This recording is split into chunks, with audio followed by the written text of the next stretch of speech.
നമസ്കാരം. നമ്മുടെ സംസ്ഥാനത്തെ സർക്കാർ നൽകുന്ന സാമൂഹ്യ സുരക്ഷാ പെൻഷനുകളുണ്ട്. വാർദ്ധക്യ പെൻഷൻ, വിധവാ പെൻഷൻ, ഭിന്നശേഷിക്കാർക്കുള്ള പെൻഷൻ, കർഷക തൊഴിലാളികൾക്കുള്ള പെൻഷൻ സഹായം, അവിവാഹിതരായിട്ടുള്ള സ്ത്രീകൾക്ക് ലഭിക്കുന്ന പെൻഷൻ പദ്ധതി. ഈ ആനുകൂല്യം വാങ്ങുന്നവരിൽ 2.5 ലക്ഷത്തിന് മുകളിൽ ആളുകൾക്ക് ജൂൺ മാസം അല്ലെങ്കിൽ ജൂൺ മാസത്തിന് ശേഷം പെൻഷൻ തടയുമെന്നുള്ള ഒരു അറിയിപ്പ് വന്നിട്ടുണ്ട്. നമ്മുടെ ഭാഗത്ത് നിന്ന് പലരും ഇത്തരത്തിൽ ഈ ഒരു പ്രശ്നം അഭിമുഖീകരിക്കുന്ന സാഹചര്യം വരുന്നു. അതുകൊണ്ട് തന്നെ ഈ പ്രധാനപ്പെട്ട കാര്യം തീർച്ചയായിട്ടും നിങ്ങൾ ശ്രദ്ധിക്കണം.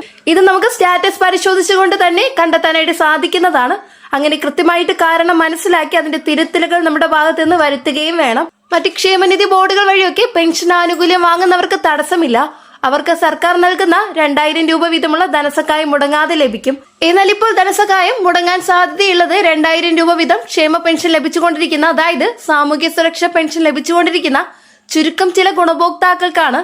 63 ലക്ഷത്തോളം വരുന്ന ആളുകൾക്കാണ് ഇപ്പോൾ പെൻഷനൊക്കെ ലഭിച്ചുകൊണ്ടിരിക്കുന്നത്. ഇതിൽ തന്നെ 2.5 ലക്ഷം മുതൽ 3 ലക്ഷം വരെ ആളുകൾക്ക് പെൻഷൻ നഷ്ടപ്പെടുമെന്നൊരു അറിയിപ്പ് സർക്കാർ നൽകുന്നതിന്റെ പിന്നിൽ പ്രധാനപ്പെട്ട ഒരു കാര്യമാണ് വരുമാന സർട്ടിഫിക്കറ്റ്. അതായത് പെൻഷൻ ലഭിക്കണമെങ്കിൽ വരുമാന സർട്ടിഫിക്കറ്റ് ഹാജരാക്കണമെന്ന് മുമ്പ് തന്നെ അറിയിച്ചിട്ടുണ്ടായിരുന്നു. എന്നാൽ ഇതുവരെയായി വരുമാന സർട്ടിഫിക്കറ്റ് ഒരിക്കൽ പോലും കൃത്യമായിട്ട് നമ്മുടെ പഞ്ചായത്തിൽ അല്ലെങ്കിൽ മുനിസിപ്പാലിറ്റി, കോർപ്പറേഷൻ തലത്തിൽ ഉദ്യോഗസ്ഥർക്ക് ഏൽപ്പിക്കാത്ത ഗുണഭോക്താക്കളുടെ എണ്ണമാണ് ഈ പറഞ്ഞ 2 ലക്ഷം മുതൽ 3 ലക്ഷം വരെയുള്ള ആളുകൾ. നിലവിൽ 2025 ഡിസംബർ മാസം ഇതിനുള്ള സമയപരിധി അവസാനിച്ചതായിരുന്നു. അങ്ങനെ വന്നിരുന്നെങ്കിൽ ജനുവരി മാസം മുതൽ പെൻഷൻ അവർക്ക് നഷ്ടമാകുമായിരുന്നു. പക്ഷെ ഇവിടെ സർക്കാർ ഒരു ഇടപെടൽ നടത്തി 2026 ജൂൺ മാസം 30-ാം തീയതി വരെ സമയം അനുവദിച്ചിട്ടുണ്ട്. അപ്പോൾ അതിനു മുമ്പ് നമ്മുടെ വരുമാന സർട്ടിഫിക്കറ്റ് നമ്മുടെ പഞ്ചായത്തിൽ ഏൽപ്പിച്ചാൽ മതി. ഇനി വരുമാന സർട്ടിഫിക്കറ്റ് ഏൽപ്പിക്കേണ്ടത് ഇതുവരെ ഒരിക്കൽ പോലും വരുമാന സർട്ടിഫിക്കറ്റ് ഏൽപ്പിക്കാത്ത ഗുണഭോക്താക്കൾക്ക് മാത്രമാണ്. പൊതുവായിട്ട് എല്ലാവരും സമർപ്പിക്കേണ്ട ആവശ്യമില്ല. അങ്ങനെ വന്നു കഴിഞ്ഞാൽ 60 ലക്ഷത്തിന് മുകളിൽ വരുന്ന ആളുകൾക്ക് വരുമാന സർട്ടിഫിക്കറ്റ് ഏൽപ്പിക്കേണ്ടതായിട്ട് വരും. പക്ഷെ ഇവിടെ ഇത് ബാധിക്കുന്നത് സാമൂഹ്യ സുരക്ഷാ പെൻഷൻ വാങ്ങുന്നവരെയാണ്. അത് തന്നെ ഇതുവരെ ഒരിക്കൽ പോലും വരുമാന സർട്ടിഫിക്കറ്റ് സമർപ്പിക്കാത്തവർ. ഇങ്ങനെയുള്ളവരുടെ വിവരങ്ങൾ മനസ്സിലാക്കുന്നതിനായി സേവനയുടെ പെൻഷൻ വെബ്സൈറ്റിൽ നമ്മുടെ പെൻഷൻ ID അല്ലെങ്കിൽ ആധാർ നമ്പർ ഉപയോഗിച്ച് നമ്മുടെ സ്റ്റാറ്റസ് പരിശോധിക്കാം. ഈ രീതിയിൽ സ്റ്റാറ്റസ് ചെക്ക് ചെയ്യുന്ന സമയത്ത് വരുമാന സർട്ടിഫിക്കറ്റിന്റെ ഭാഗത്ത് വരുമാന സർട്ടിഫിക്കറ്റ് സമർപ്പിച്ചിട്ടില്ല എന്നാണ് കാണുന്നതെങ്കിൽ നമുക്ക് വരുമാന സർട്ടിഫിക്കറ്റ് ഏൽപ്പിക്കേണ്ടതുണ്ട്.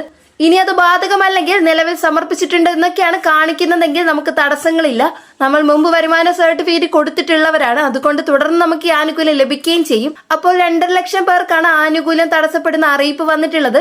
ജൂലൈ മാസം മുതൽ അവർ പുറത്താവുകയും ചെയ്യുന്നതാണ്. അതായത് അക്കൗണ്ട് സസ്പെൻഡ് ചെയ്യപ്പെട്ട നിലയിലായിരിക്കും. പിന്നീട് സർക്കാരിന്റെ ഭാഗത്തു നിന്ന് കൃത്യമായിട്ടൊരു അന്വേഷണം ഉണ്ടാകും. അനർഹമായിട്ടാണ് ആനുകൂല്യം വാങ്ങിയിരുന്നതെന്ന് ബോധ്യപ്പെട്ട് കഴിഞ്ഞാൽ അവരെ 10 ദിവസത്തിനകം പുറത്താക്കുകയാണ് ചെയ്യുക. അത് മാത്രമല്ല മറ്റെന്തെങ്കിലും നടപടികളും സർക്കാർ സ്വീകരിച്ചേക്കാം. നിലവിൽ വരുമാനം സമർപ്പിക്കുമ്പോൾ വിവാഹിതരായ മക്കൾ ഒഴികെയുള്ള ബാക്കി എല്ലാ വരുമാന സ്രോതസ്സുകളിൽ നിന്നുള്ള വരുമാനം ഈ പെൻഷൻ ഗുണഭോക്താവിന് വേണ്ടി കണക്കാക്കി ആ രീതിയിലൊരു വരുമാന സർട്ടിഫിക്കറ്റ് വില്ലേജ് ഓഫീസർ ഇഷ്യൂ ചെയ്ത് നൽകുന്നതാണ്. ഈ വരുമാന സർട്ടിഫിക്കറ്റിൽ 1 ലക്ഷത്തിന് മുകളിൽ വരുമാനമുണ്ടെങ്കിൽ പോലും നമുക്ക് തുടർന്ന് പെൻഷൻ ലഭിക്കുന്നതല്ല. അപ്പോൾ ഈ കാര്യങ്ങൾ തീർച്ചയായിട്ടും എല്ലാവരും ശ്രദ്ധിക്കുക. അർഹതയുള്ള ഗുണഭോക്താക്കളെ കണ്ടെത്തി അവർക്ക് കൃത്യമായിട്ട് ആനുകൂല്യം നൽകുന്നതിന് വേണ്ടിയാണ് സർക്കാർ ഇത്തരം നിയമങ്ങൾ കൊണ്ടുവരുന്നത്. അപ്പോൾ വരുമാന സർട്ടിഫിക്കറ്റിലെ ഈ കാര്യങ്ങളൊന്ന് പരിശോധിച്ച് മനസ്സിലാക്കുക. എന്തെങ്കിലും സംശയങ്ങൾ ഉണ്ടെങ്കിൽ കമന്റ് ബോക്സിൽ രേഖപ്പെടുത്താം. വളരെ പ്രധാനപ്പെട്ട ഒരു ഇൻഫർമേഷൻ ആണ് ഇന്നത്തെ വീഡിയോയിലൂടെ ഷെയർ ചെയ്തിട്ടുള്ളത്. ഈ ഒരു വീഡിയോ നിങ്ങൾക്ക് ഉപകാരപ്രദമായെന്ന് വിശ്വസിക്കുന്നു. ഇനിയും ഇതുപോലെ അപ്ഡേറ്റ്സ് ലഭിക്കാനായിട്ട് ചാനൽ സബ്സ്ക്രൈബ് ചെയ്യാൻ മറക്കരുത്. നെക്സ്റ്റ് ഒരു അപ്ഡേറ്റ്സുമായിട്ട് കാണാം. നന്ദി, നമസ്കാരം.